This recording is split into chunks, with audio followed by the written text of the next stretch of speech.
Good day.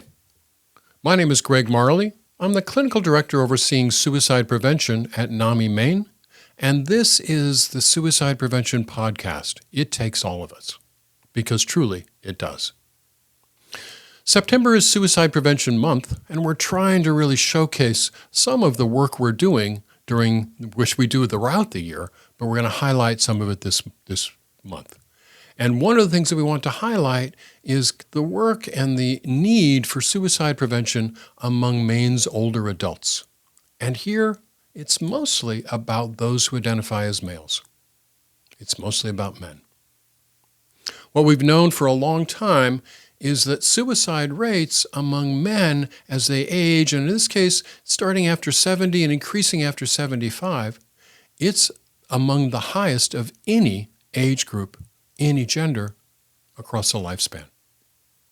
And it's higher among white men than almost every other ethnic group. At the same time in life, for those who identify as women, their suicide rates have dropped, and they are among the lowest in their lifespan since early adolescence. Let's talk a little bit more about that. For females, their highest risk for suicide is between the ages of 50 and 60. Starting in early adolescence, and at that point, before age 15, their rates of suicide are almost equal to their male counterparts. And they rise incrementally through the 20s and 30s and 40s, and they peak for women between 50 and 60. And then they start to decline incrementally for the rest of their lifespan.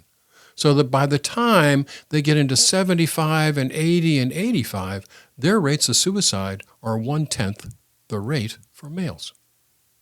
For men, their rates rise rapidly starting at around age 15, and they jump higher in the 20s, and they stay very high through the 20s and the 30s, the 40s, the 50s, the 60s, dropping a little bit in the 60s some years, and then going up significantly higher after about age 75.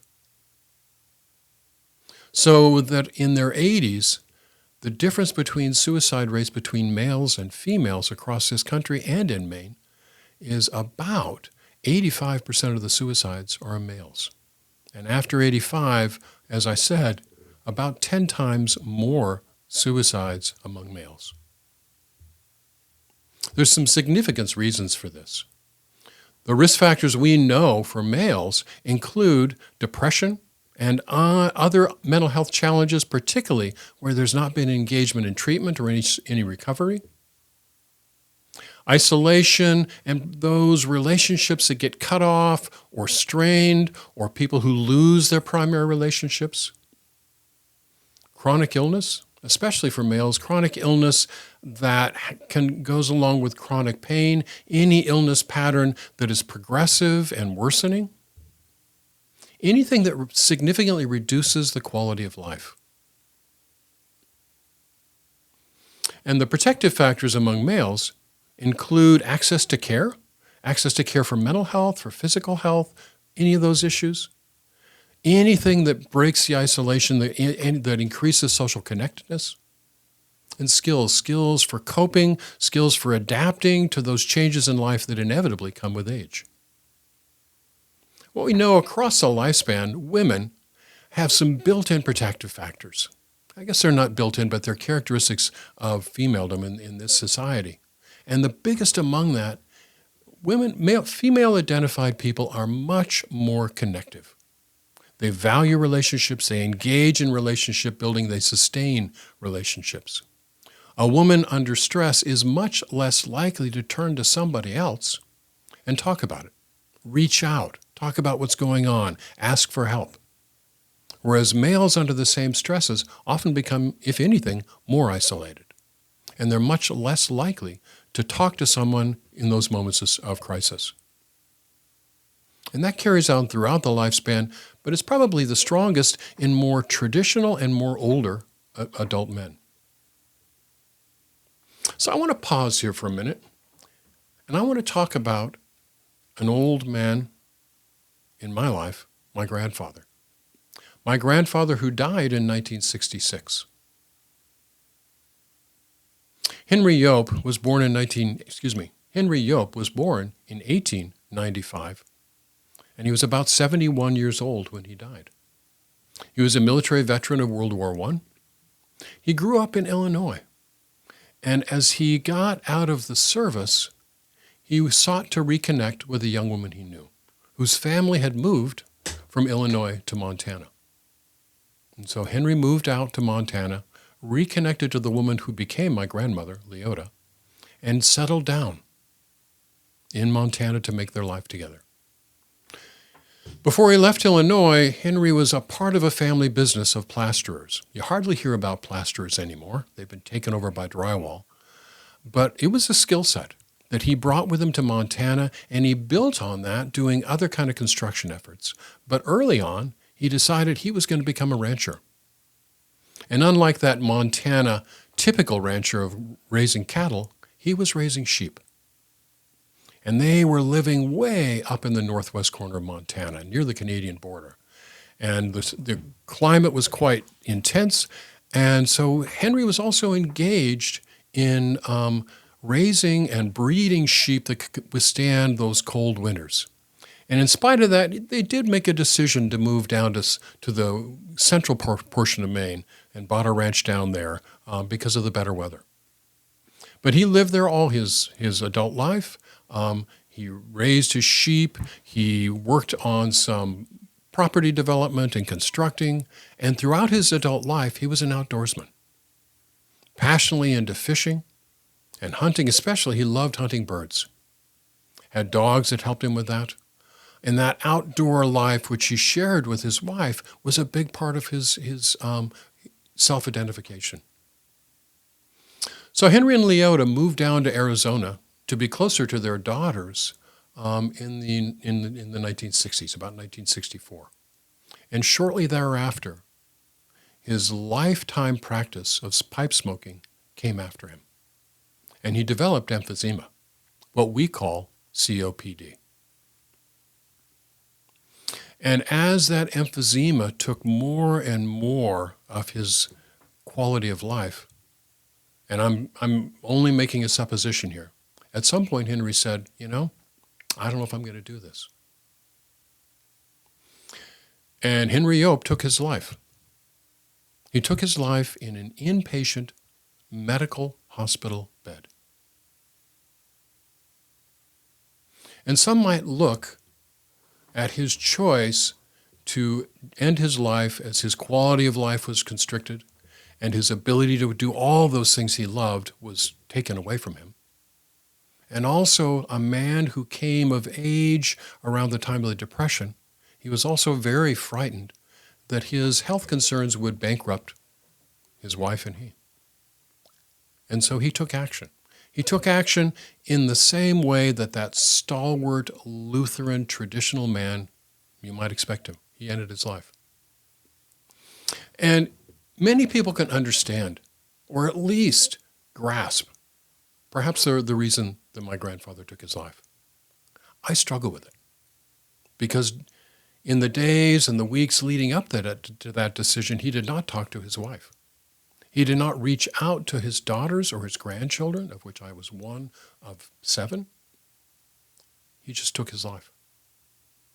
And he left that crater of despair. I was about 11 and a half when my grandfather died. I remember his death quite clearly.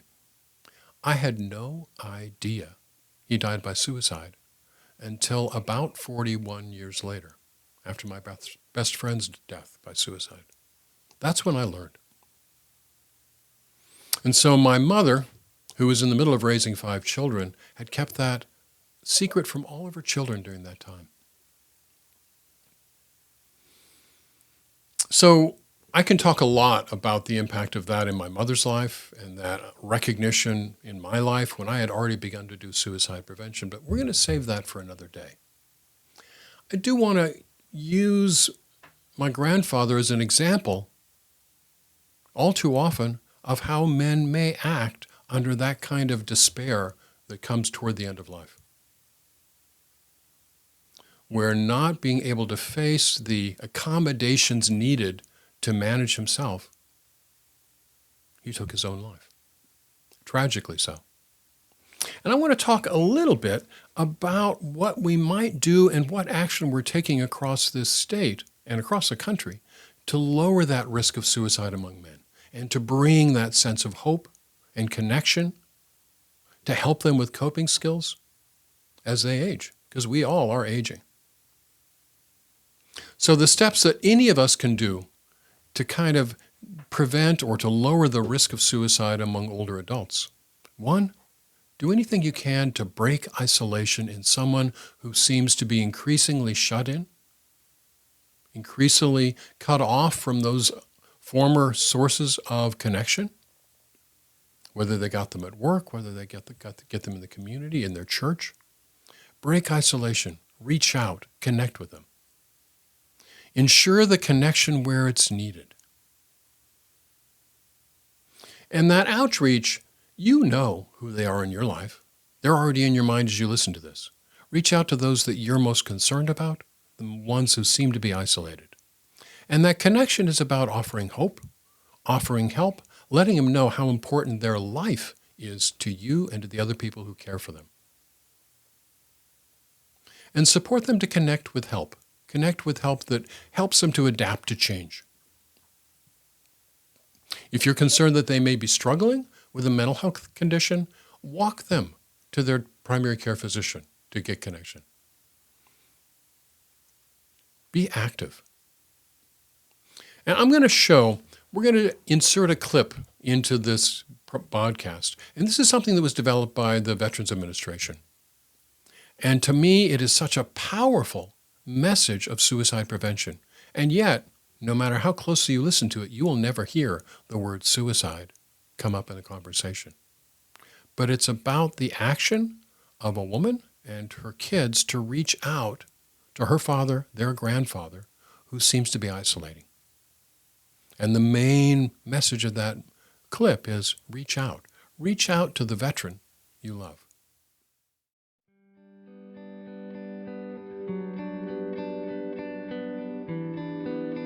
We all have the ability to touch the lives of those around us.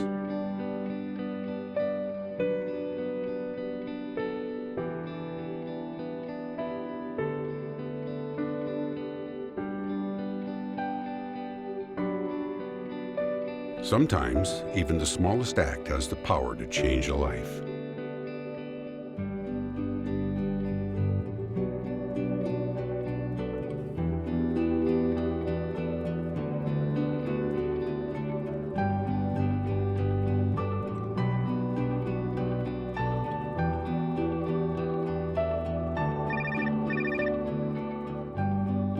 Hello.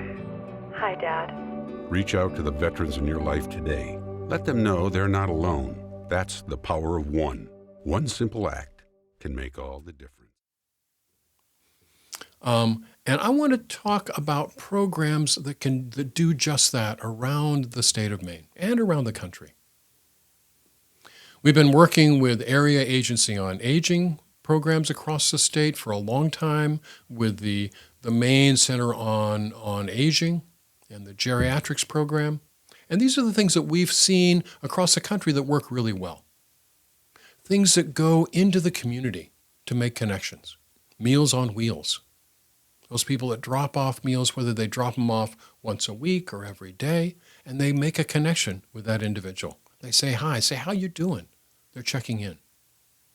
The area agencies on aging have some programs. One is a home handyman services, where they'll go and do maintenance and small jobs for people who can't do it. One is a program called Vet to Vet, which is specific to our aging veterans, to make connection, to reach out. There's some that do tax preparation and financial supports. Most of them are delivered by volunteers in the community. The other ones, which we all access every on a regular basis, is mail carriers.